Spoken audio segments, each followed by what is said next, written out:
Hi hello ನಮಸ್ಕಾರ ಎಲ್ರಿಗೂ. ಇವತ್ತಿನ ವಿಡಿಯೋ ಈರುಳ್ಳಿ ಹೂವು ಹಾಕಿ ಸಾಗು ಮಾಡೋದು ತೋರಿಸ್ತಾ ಇದ್ದೀನಿ ನಾನು.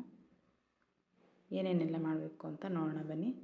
ಮೊದಲಿಗೆ ಬಾಣಲಿ ತೊಗೊಂಡು ಸ್ವಲ್ಪ ಎಣ್ಣೆ ಹಾಕಿ ಜೀರಿಗೆ ಹಾಕಿ ಆಮೇಲೆ ಒಣಮೆಣ್ಸಿನ್ಕಾಯಿ ಹಾಕ್ಬಿಟ್ಟು ಈರುಳ್ಳಿ ಹಾಕ್ಬಿಟ್ಟು ಫ್ರೈ ಮಾಡಬೇಕು.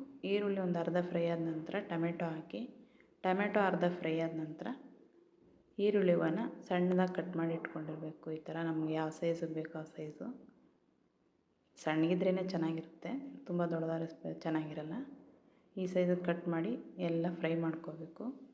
ಇನ್ನೊಂದು ಕಡೆ ಮಿಕ್ಸಿ ಜಾರ್ಗೆ ತೆಂಗಿನಕಾಯಿನೂ ಮತ್ತು ಸಾಂಬಾರು ಪುಡಿ ಹಾಕ್ಬಿಟ್ಟು ರುಬ್ಬಿಟ್ಕೊಂಡಿದ್ದೀನಿ ನೋಡಿ. ಈಗ ಆ ಮಿಶ್ರಣ ಸ್ವಲ್ಪನೇ ನೀರು ಹಾಕ್ಕೋಬೇಕು. ಜಾಸ್ತಿ ನೀರು ಹಾಕ್ಬಿಟ್ರೆ ಅದು ಈರುಳ್ಳಿ ಹೂವನೇ ನೀರು ಬಿಡುತ್ತೆ, ಹಂಗಾಗಿ ನೀರು ಥರ ಆಗ್ಬಿಡುತ್ತೆ ಅಂತ ನಾನು ಹಾಕಿಲ್ಲ. ಆಮೇಲೆ ಸ್ವಲ್ಪ ಬೇಳೆ ಬೇಯಿಸಿಟ್ಟು, ತೊಗರಿ ಬೇಳೆ ಆಗಲಿ ಇಲ್ಲ ಅಂದರೆ ಹೆಸರು ಬೇಳೆ ಆಗಲಿ ಯಾವುದಾದ್ರೂ ಓಕೆ, ಬೇಯಿಸಿರೋ ಬೇಳೆ ಹಾಕ್ಬಿಟ್ಟು ಎಲ್ಲನೂ ಮಿಕ್ಸ್ ಮಾಡಿ ಒಂದು ಕುದಿ ಕುಸಿದ್ರೆ ಸಾಕು. ಯಾಕೆಂದರೆ ಬೇಳೆ ಎಲ್ಲ ಮೊದಲೇ ಬೇಯಿಸ್ಕೊಂಡಿರ್ತೀವಲ್ಲ, ಜಾಸ್ತಿ ಬೇಯಿಸೋದು ಬೇಡ.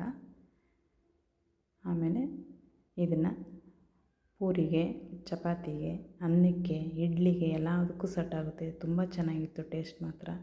ಎಲ್ಲರೂ ಟ್ರೈ ಮಾಡಿ, ಹೇಗಿತ್ತು ಅಂತೇಳಿ ಕಮೆಂಟ್ ಮಾಡಿ. ನೆಕ್ಸ್ಟ್ ವಿಡಿಯೋದಲ್ಲಿ ಸಿಗೋಣ. ಬಾಯ್.